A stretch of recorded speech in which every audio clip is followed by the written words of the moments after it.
flow. You ready? I've been ready. You've been ready. You're the Been one ready. talking. I've been ready. You know what I'm saying? You know what? I don't have to get ready because I stay ready. You see? That's how that rolls. And Welcome. take 3. Welcome to episode number 3 of the .370 TNT Podcast. Your host, Craig, Mike. Hey. Welcome to the party. And today, tonight, let's talk about mindset. Let's talk about month 1, right? So you have now had your license, your permit for a month. What has changed in that month? What has changed in not only how you I imagine how you carry, right? Yep. But how you carry yourself out in the world. Wow, I think that's a loaded question. I I think that for me, it was complete situational awareness. Now I know that I have this weapon on me. I understand the responsibility that weapon gives me, and being aware of environments is now become the focal point. I've already practiced. I've dry fired. I've done holster drills, all of that. So now all I'm really concerned about or thinking about is environments that I'm putting myself in and putting my family in. Positioning, even as far as where you sit at a restaurant, making sure that you're. And everyone says, "Oh, well, never put your back to it," like, "Oh, these people are paranoid," and this, that, and the other. I think being aware does not necessarily make you paranoid, but you definitely want to position yourself in a way that you can leave an area. Lord forbid there's a lone wolf situation or an active shooter that comes into a place, and you just don't know that what they're there for other than to cause bodily harm or physical harm to people. So it's now just that awareness of where I'm at, what I'm doing. If obviously your weapon's on your strong side, where do my kids stand? Where do I place them so that if I need to get access, things of that, I think inside of the first month are pretty much where I was focusing. Where were you at about 30 days in? So touching on family with kids and whatnot, I never really at the beginning mentioned it to them. Right. Same. This was, at the beginning, this was kind of my journey, and I didn't involve them until later. And even then it was gentle. My kids to this day still have no idea when I carry, when I don't carry. The fact that I even do carry, like, it doesn't really register for them. My wife does, right? The rest of my family does. And I will usually position myself rather than positioning them. So if I'm carrying, I'm always keeping them to one side, right? So they keep clear of my gun side, right? And when we go into places, I've naturally always just been aware of where we are, right? To me, paranoia is about perception, and it's not so much that I'm paranoid. I'm perceiving things, right? I know where my exits are. I know where I'm going to sit. I know, where I want to be able to see things and whatnot. And the people that say, "Oh, they're being paranoid," well, no, they just don't know where the exit is. Right. So I can't help that with them, but I can help that with, my family. And so 1 month in, I'm paying a lot more attention to, quite honestly, how to get off the X, right? If somebody comes in to do something, I think one of the biggest things with carrying is the mindset that I'm not a cop. I'm not law enforcement of any kind. If anything's going down, I want to get as far away from it as possible, as fast as possible, right?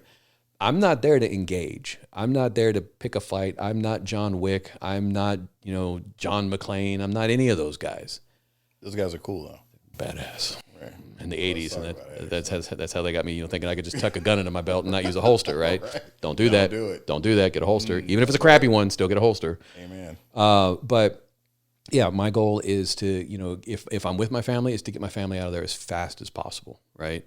And if I'm not with the family, well, honestly, I'm still probably going to get the hell out of there anyway. But if it becomes that, I'm the good guy with the gun, well, still having the awareness to know what's going on around you, where your exits are, and all that kind of good stuff is necessary. Yeah, I mean, looking for the anomaly. There's some guy, it's 100 degrees outside, and they got on a trench coat.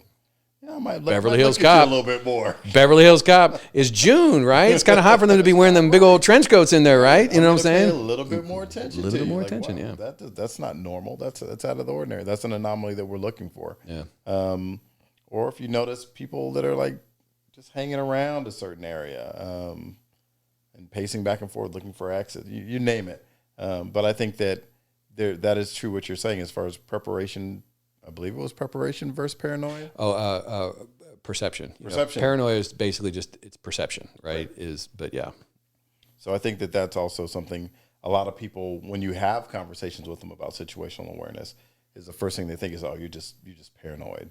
You're just, you don't trust anybody. And it's not that you don't trust anybody, but you want to make sure that you're one step ahead of that person, every person. Yeah, I'll go. The caveat is it's not that I don't trust everybody. It's that you have to earn my trust. Yeah. Right?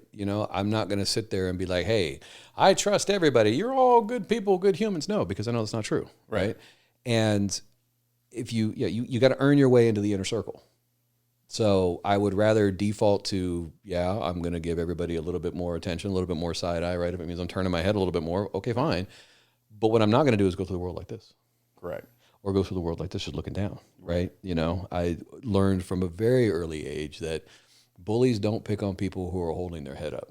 I got bullied as a kid, right? Until I finally figured out. I grew up in Oakland, and I was one of the oddballs. And so, from time to time, I'd get bullied until I learned that, my friends were like, why are they picking on you? Why are they picking on you? Like, I don't know. And then one of them was like, dude, look up. Lift your head up, right? He grew up in a much rougher neighborhood than I did. And he was like, no one's going to pick on you if you're looking up, because it means you're paying attention. Correct. Right? That was the But you're a hard target. Yeah. Once you're make yourself a hard target, people, right? Right. And that's why I think when we train people about staying dangerous, not staying aggressive, not being wild and crazy. We're not gunslingers. We're not doing any of that, but make eye contact. Look at people. Don't be afraid. Don't shy and put your head down or look to the left or the right. Look somebody directly in the eyes when you walk past them. That way, if they were thinking about doing something to you, they know, oh, no, not this one. This one's paying attention to what's going on. One of the best things that I ever learned was doing just a head nod. Just getting a head nod, right? You look at the dude that's, that you can tell is just kind of not right or whatever the case, or just look at you just get this vibe, right? If you make eye contact and be like, hey, that's it. And then you can look away because you've already looked at them. You've acknowledged that I know you're there. And I know you're there. And they know you're aware. I know, I'm aware. Like, leave that guy alone. That's not the one. Yeah, that's not the one. Find the one that's on their phone, looking not paying down, attention. not paying attention. Yep. So I think that staying dangerous is a great thing for anyone. And I think inside of 30 days, you should start feeling that comfort level to make that contact and let people know that that give you that ick or that weird feeling, so that they know that this guy's paying attention to what's going on. But again, too, you've got to be carrying. You've got to do that. Just having the permit in your pocket isn't enough, right? You have to have it on your body. You have to have it on your person so that you can start to build that just internal confidence to be able to do that, And I think that also goes to understanding, like we talked about in the previous episode, is where you can carry and where you can't. Because sometimes what I've noticed is people that have their CCW don't know where they can and can't, so they just leave it at home. Because it's just too much. It's easier just to not have it, so I don't have to deal with it, right? I went to a hockey game recently and didn't know. I knew that I couldn't carry in the venue because it's a public sports thing, and I know you can't do that, but didn't know how far outside the zone they were going to establish their kind of perimeter, right? Example being, you go to Disneyland, right? If you go into the parking structure, you have to lock it up, right? You can't get from the parking structure even to downtown Disney now at this point without going through security. And going through security means you cannot be armed past this point, right?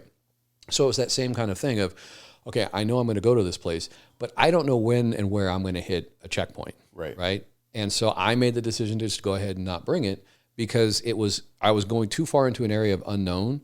And at that point, that kind of backfired on me because I ended up having to park so far away that I kind of would have wanted it on me, but then I couldn't carry it in anyway. So it was just like, oh, well, damn if you do, damn if you don't. But that instance, I knew where I was going. I knew ultimately I wouldn't be able to have it on me anyway, so I chose not to bring it. Right. Other times, yeah, I'm going to bring it, roll the dice. And, if it means that I got to walk back to the car, because as soon as I start walking up to the venue, you'll see the checkpoint and you'll know, okay, I know that I had from that here on situation. out, I couldn't do it. Yeah, So that happened to me in Monterey. We were going to the aquarium. No signs that said you can't carry until after you bought your ticket, which was all inside of the aquarium, which was kind of strange. So you go inside, you buy your ticket, and then you go through a metal detector, but it's all part of the aquarium. yeah. And so I went through the metal detector, didn't sound it at all, but saw the sign, immediately went to the exit, had to ask them to hand stamp so I could go take it back and put it in the car. But but the anxiety that came from that, like, oh my God, is this going to set off a detector? And that's why I can understand why people don't carry as much. But it's also my fault for not looking ahead and saying, can you carry inside of this venue or can you not? Yeah. So a lot of that onus comes on us as the responsible gun carrier. Yep. So I think that as long as you understand where you can and can't, there's no reason for you not to carry it. Yeah. And default to 2, and then, lock it up securely in your car if you find out you can't. So again, you can kind of build that, just that internal confidence of, again, being hyper aware. It's on me. I'm the one. right. I'm the guy. Right. You gotta be able to see this. You got. There's no way you can't see this. You can't see it. You can't see it. But you have to go through that. You have to get to that point. So. And then it becomes an issue with some people because they don't have a gun locker in their car. Yeah. And that's one of the first things that I would recommend that you invest in: gun lockers for your home, gun lockers for your car, because you don't know. There's times when if you have to pick up your kid, you already have to park far enough away because now you have a gun in the car. You can't bring it on campus with you, but at least you have a lock. So if you're not just leaving it in your glove compartment or in the trunk, not in a lock. So there's a lot to be said for understanding what locks are good locks, what locks are bad locks that you're going to use for your home. Obviously, in your home, 100% you have to have your gun locked up and stored. But you don't have to have a gun lock on it. You just have to have it locked up and stored, right? Correct. So, which leads me to an interesting one. Speaking of mindset and carry, do you carry at home? I don't. Yeah, I don't. But I have gun safes strategically placed throughout my home. So if I'm in a certain area of the home, and regardless of what area of my home I'm in, there's a way to get to a gun locker that has a weapon in it. As we're filming now, there's a gun safe on the table, and so it's a matter of, and then you have to make sure that you get the right kind or one that you feel more comfortable with. I prefer a code and a key. Some people prefer the fingerprint. I haven't seen a fingerprint one that's fast enough for me that I can't outdo with a code. I reserve judgment because there's one that I've tested a couple times. It's fast. It's fast, but so I say it's fast because it is fast. But coming from the world of security, I know reliability on fingerprint safes and fingerprint just readers in general.